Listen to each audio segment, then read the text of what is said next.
Bondoso Pai Celestial, em nome de Jesus Cristo, teu Filho, nós nos reunimos mais uma vez em tua casa, crendo que aqui é o lugar onde nós encontramos e recebemos tudo que temos necessidade, tanto para esta vida terrestre, como também para a nossa herança da vida eterna. Nós te louvamos por mais esse dia que o Senhor tem nos concedido. E agora, bom Pai, sê conosco nesta noite. Que o Senhor venha e tome o controle deste ambiente, desde a porta até o púlpito. E fale conosco e pedimos ao Senhor, ouça e responda às nossas orações. Pois o pedimos no precioso nome do Senhor Jesus. Amém. Boa noite com Jesus. Nós vamos ler uma escritura, 2 Coríntios, capítulo 6, e a partir do versículo 7. 2 Coríntios 6, a partir do verso 7. E nós vamos falar bem pouco nesta noite e vamos orar, não é? Precisamos de orar. Orar por nós mesmos e também pelos nossos irmãos, né? A Bíblia diz que nós devemos orar uns pelos outros. Vamos ter um período mais longo de oração, porque temos um grande sumo sacerdote, Jesus Cristo, que penetrou nos céus, né? O Filho de Deus. Então, a Bíblia diz: retenhamos firme a nossa confissão. Vamos ler. Na palavra da verdade, no poder de Deus, pelas armas da justiça, à direita e à esquerda, por honra e por desonra, por infâmia e por boa fama, como enganadores e sendo verdadeiros, como desconhecidos, mas sendo bem conhecidos, como morrendo, e eis que vivemos, como castigados e não mortos, como contristados, mas sempre alegres, como pobres, mas enriquecendo a muitos, como nada tendo e possuindo tudo. Amém. Como pobre, mas enriquecendo a muitos, como nada tendo e possuído tudo. Pois bem, amados, ontem nós falamos sobre o que o profeta tem nos dito. Passamos pelas eras da igreja e chegamos nesta era de Laodiceia, que é a última era, quando a igreja se tornaria fria, se denominaria, se organizaria, as denominações fariam estas coisas. Mas o profeta disse que haveria um grupo, né? Uns poucos, uns quantos, na terra que seria um grupo separado, santificado e esperando a vinda do Senhor Jesus. Creio que estamos unidos neste grupo. Creio que nós fazemos parte deste grupo. Eu sempre digo, nós estamos de posse disto. Temos o penhor. Porém, nós temos que continuar lutando, porque ainda estamos aqui. Então a promessa é nossa, ela nos pertence. Mas se queremos alcançá-la, se queremos possuí-la, temos que lutar. temos que vencer o inimigo. E sabendo disto, que o pior inimigo que temos somos nós mesmos. O pior inimigo que temos somos nós mesmos. O profeta disse a nossa maneira de agir, nossa maneira de pensar.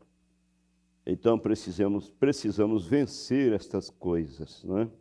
Precisamos vencer a nossa carnalidade e tomar posse disto que nos pertence. Agora, nós vamos meditar um pouquinho, antes de orarmos, na mensagem adoção espiritual.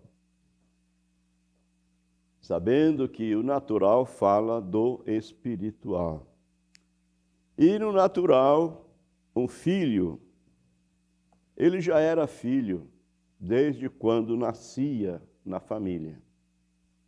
Nasceu aquela criança, nasceu um filho, então ele era um filho, né? Desde quando nascia. Mas se aquele filho não se comportasse bem, ele jamais seria herdeiro, não é? Das coisas que o pai possuía. Hoje, por lei, não é? Temos advogados que mesmo o filho sendo vagabundo, ele não pode ser deserdado. Mas eu imagino que ali no Velho Testamento não era assim.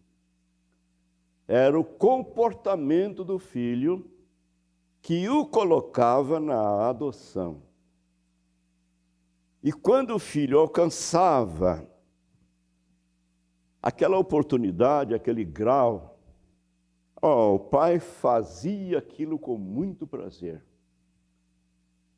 Vestia o filho de uma maneira especial, o levava em um lugar especial, diante de seus convidados. Então o pai fazia aquela adoção, dizendo: aqui está o meu filho, em quem eu confio, ele é um filho obediente, ele é um filho fiel, ele é um filho interesseiro pelos meus negócios.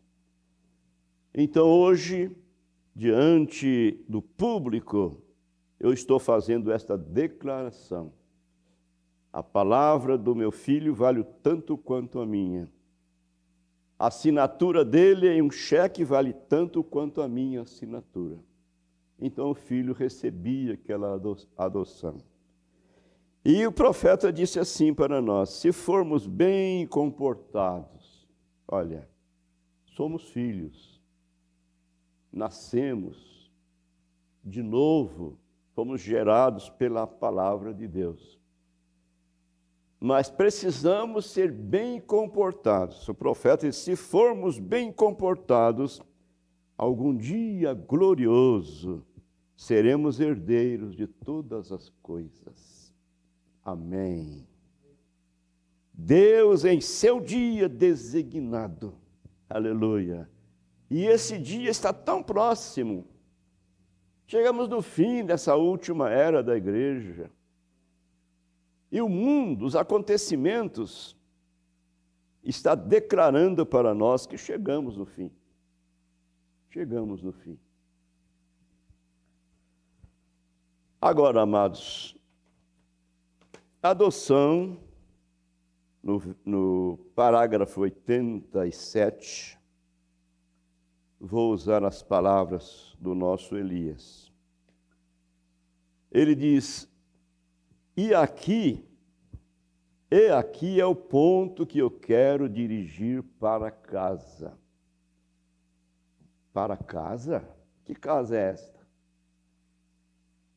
Para a igreja. Aqui é o ponto que eu quero dirigir para a igreja, para a casa. Que o Espírito Santo leve isso a todos os seus corações crentes. Que o Espírito Santo faça isso. Leve isso bem no profundo de cada coração, ou de seus corações crentes.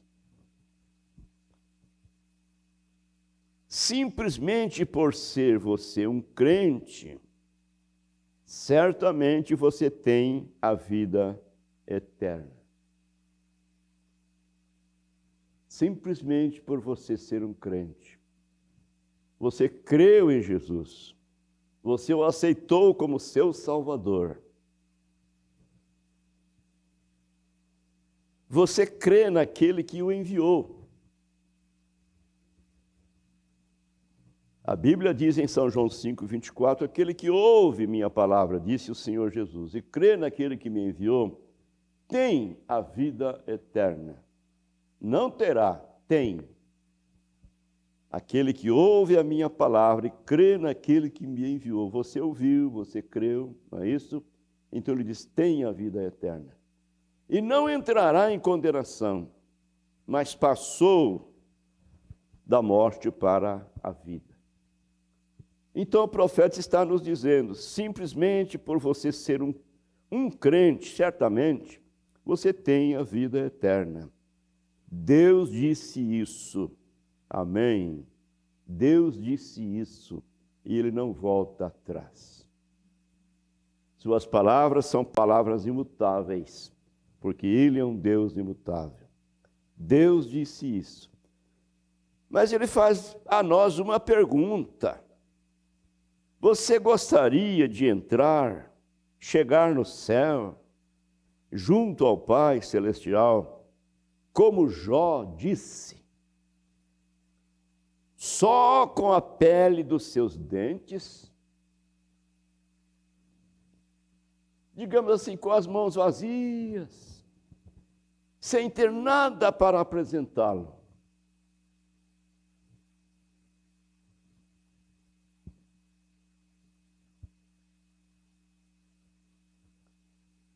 Eu não sei em qual mensagem o profeta faz menção de uma jovenzinha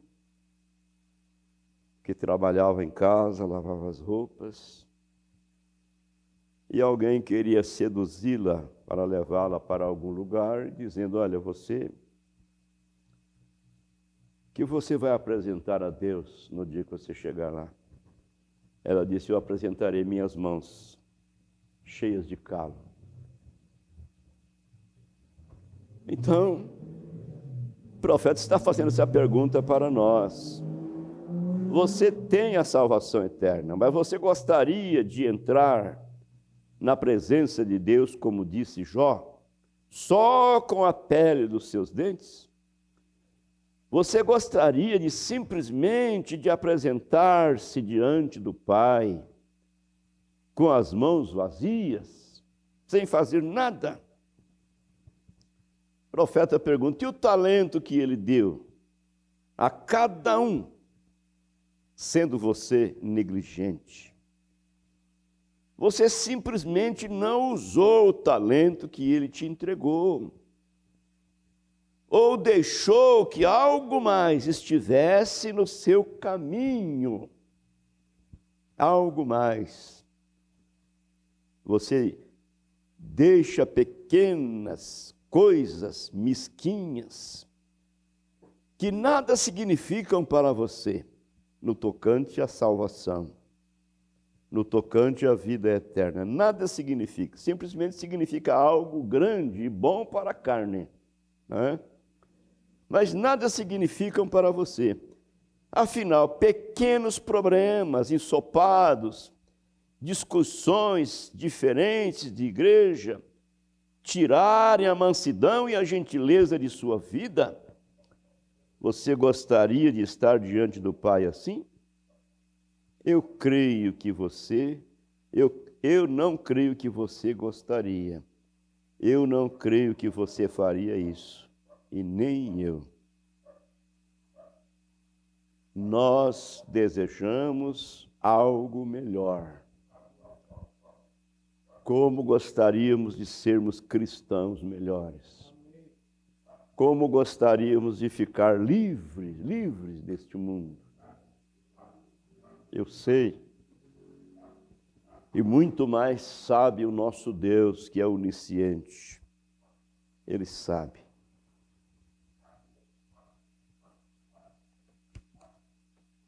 Continuando, o profeta disse: eu quero que ele diga,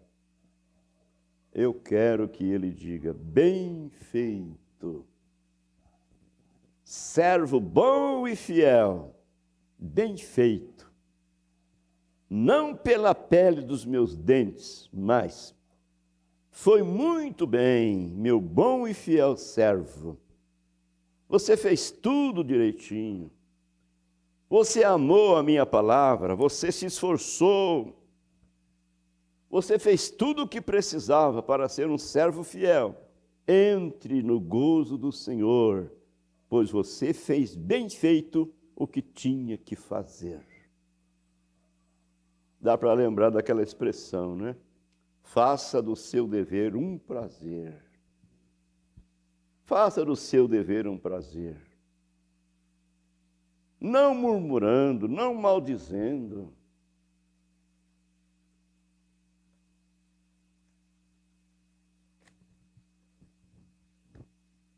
Esse negócio aqui me impede, viu? Francamente.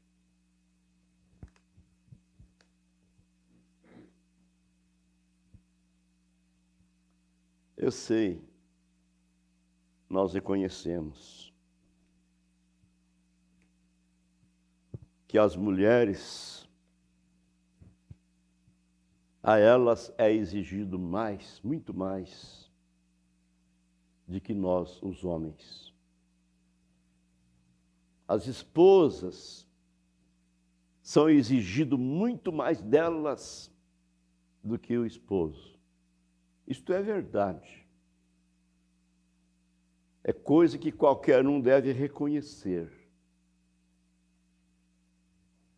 Porque ela tem que cuidar da casa, ela tem que cuidar dos filhos, ela tem que cozinhar, lavar, passar, fazer tudo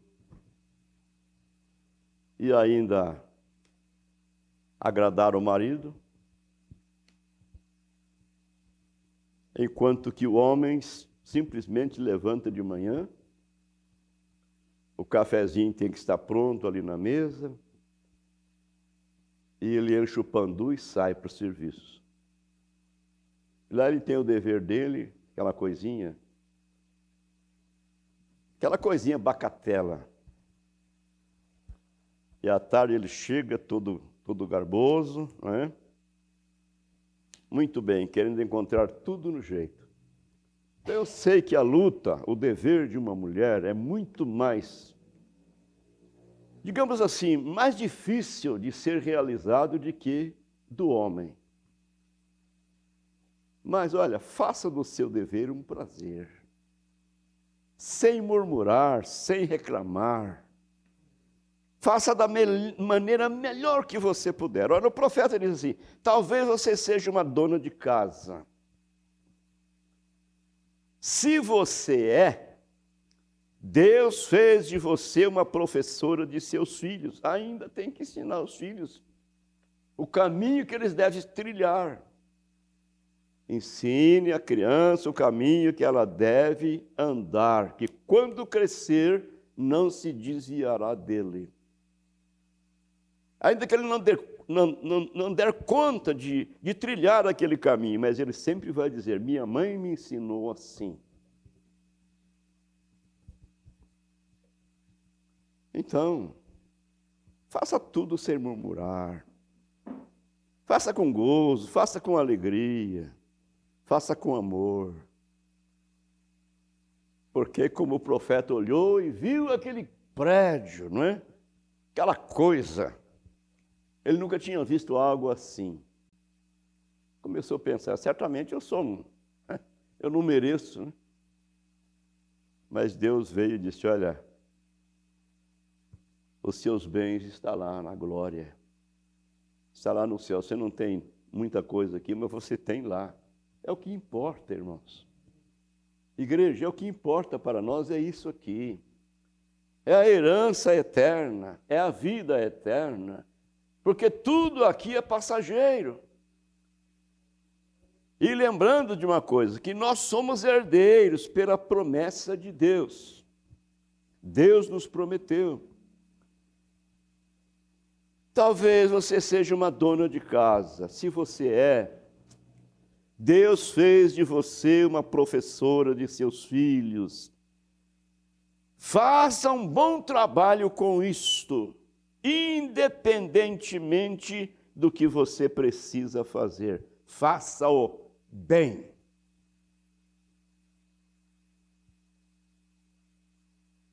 Faça com amor, que suas palavras sejam palavras temperadas com sal. A Bíblia diz que a mulher sábia edifica a sua casa, porém a tola derruba-a com suas próprias mãos. Então use palavras sábias, temperadas com sal. Né? Isso se faz com amor. Ontem nós cantamos, né, o hino Com Amor no Lar. Né? Que coisa! Que coisa!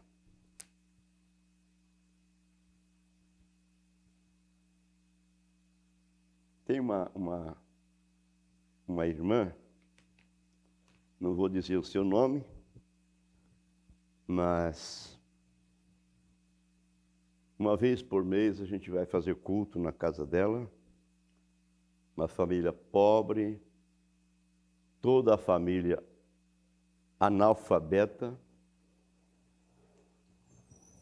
não tem nenhuma escolaridade, e a irmã é uma irmã já de idade, uma irmã simples,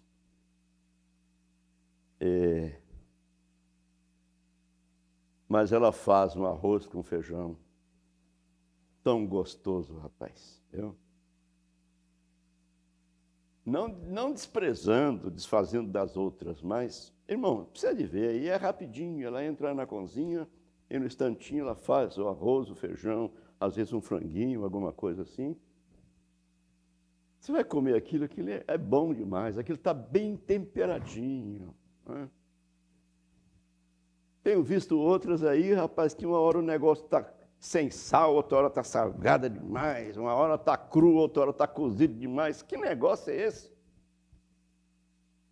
Eu acho que é falta de dedicação, falta de fazer as coisas com prazer. Cozinha o feijão para comer uma semana inteira, põe na geladeira. Vai fazer um arroz, às vezes é só ela e o esposo, faz uma panelada de arroz, fica comendo arroz 3 dias, arroz esquentado. E às vezes o marido não pode falar nada. Se falar, a casa cai. É verdade, é bom, não é escola dominical hoje não, né? Meu Deus! Que tal? Como é que vamos chegar diante de Deus naquele dia? Será que vamos ouvir Ele dizer isso para nós? Entre no gozo do Senhor, pois você fez bem feito o que tinha que fazer.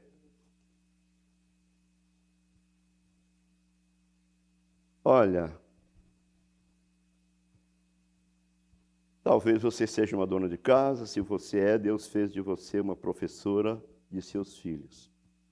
Faça um bom trabalho com isso, independentemente do que você precisa fazer. Faça o bem. Amém. Agora, essa é a mensagem que eu quero que ele traga para você e para mim. O Espírito Santo, nosso tutor,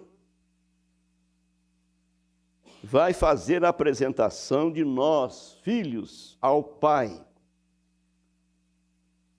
Ó, o seu filho, todos os seus pensamentos estão em você. Tudo que ele está tentando fazer é te agradar, Pai. Ele está tão interessado no seu caso, até o ponto em que é difícil segurá-lo. Meu Deus.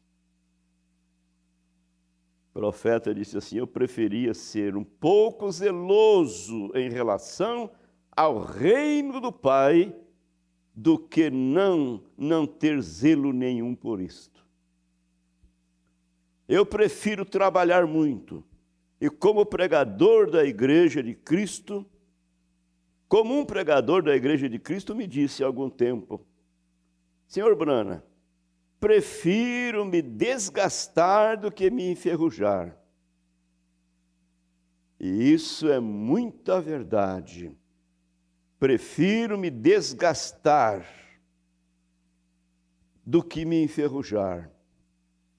Isso é muita verdade. Prefiro me desgastar e morrer no arreio, como disse o irmão Neville, do que me recusar a usá-lo. Você não pode fazer nada pior do que deixar de tentar. Vamos fazer tudo o que podemos com o que você tem a ver. E o Espírito Santo, nosso tutor, trará ao Pai naquele dia. Amém.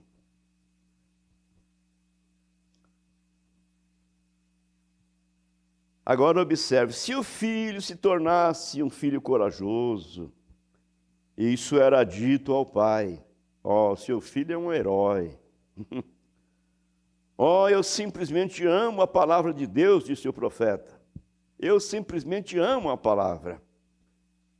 Em um tempo determinado, estabelecido apenas pelo pai, o filho era sua glória e honra, eram manifestadas perante o público. O pai levava o seu próprio filho em comemoração e o levava a lugares públicos e, sendo seu próprio filho, nascido em sua própria casa, o filho era colocado posicionalmente na família para herdar todas as coisas que o pai tinha. Vê você? E se formos bem comportados, algum dia glorioso seremos herdeiros de todas as coisas. Deus, em seu dia designado, Ele julgará todos os homens por Cristo Jesus. Cristo Jesus é a palavra. Chegará o tempo em que Deus dará recompensa para aqueles que foram fiéis e rejeitará aqueles que deixarem de serem fiéis. Que Deus nos ajude. Vale a pena fazer tudo, não simplesmente por querer aparecer, querer se mostrar, ou simplesmente para agradar o A ou o B, mas fazer tudo para agradar ao nosso Deus. Porque sabendo que o Senhor do patrão é também o Senhor do servo. O Deus de ambos é o mesmo.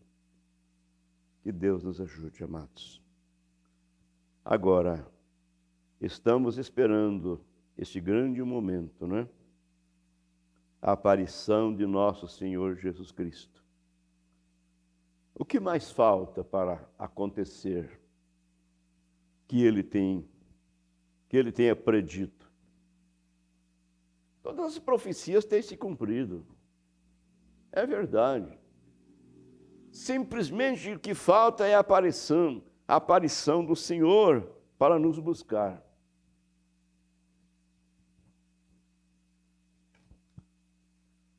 Agora, sabendo que tudo isso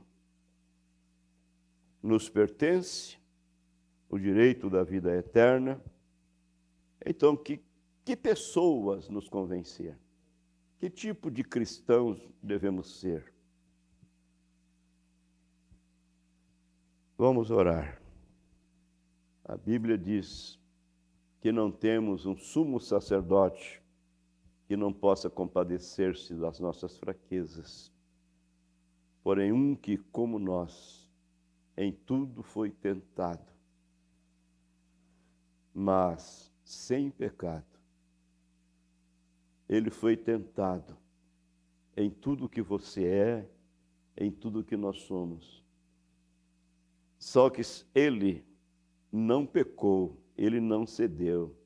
E nós, como seres humanos, estamos cedendo, pecando. Mas ele conhece todas as coisas, ele sabe, ele passou por isso. Então cheguemos, pois, com confiança ao trono da graça, para que possamos alcançar misericórdia e achar graça, a fim de sermos ajudados em tempo oportuno. Esse é o tempo oportuno. Esse é o dia de oportunidade. Amanhã nós não sabemos. O amanhã não nos pertence. Nós conhecemos e sabemos somente até aqui. Nós vamos orar, não é? Vamos falar com Deus. Orar é falar com Deus. E Ele não está longe, Ele está presente. Ele prometeu que onde estivesse 2 ou 3 reunidos em seu nome, Ele estaria ali no meio deles. Agora, nós cantamos densas nuvens no horizonte, escurecendo o azul do céu.